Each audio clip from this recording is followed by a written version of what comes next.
Hey everyone, this is Matt Golds from GamersCast, and here is my review for Child of Light, available for Xbox 360, Xbox One, PS3, PS4, Wii U, and PC.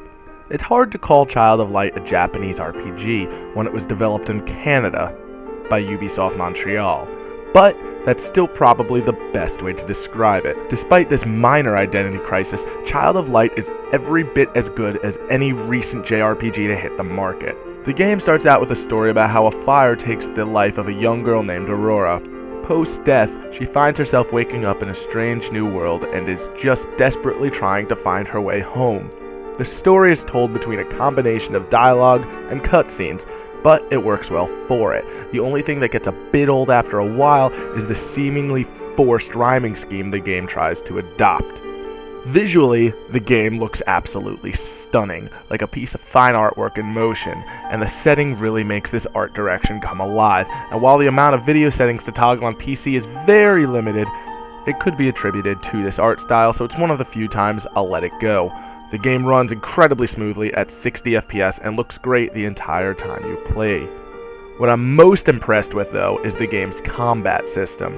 The system takes a hybrid approach to combat, combining both turn-based and active time battle elements, though nothing seemed to be compromised in combining the two. Basically, each character in battle moves along a wait bar, which is the time between each move, and once the end of that bar is reached, you can attack, but each attack has a certain amount of time to cast. By performing techniques with quicker casts, you can perform your move first and interrupt the enemy from attacking, but they can also do the same to you. But since defending doesn't have any cast time, it makes taking a defensive stance actually practical, which is incredibly rare to see in an RPG of this nature. What results is one of the freshest combat systems I have ever come across in any RPG in recent memory. And while I may have made the system sound a bit more complex, it's surprisingly simple to grasp, though the time it takes to master is what makes it feel truly rewarding. It's basically one of those, it's easy to learn, but somewhat difficult to master, and I loved every second of it. While being somewhat linear, Child of Light is a simply visceral experience. There are many different paths to take and places to explore, though it's one of the very few instances where I really wouldn't mind if I got lost.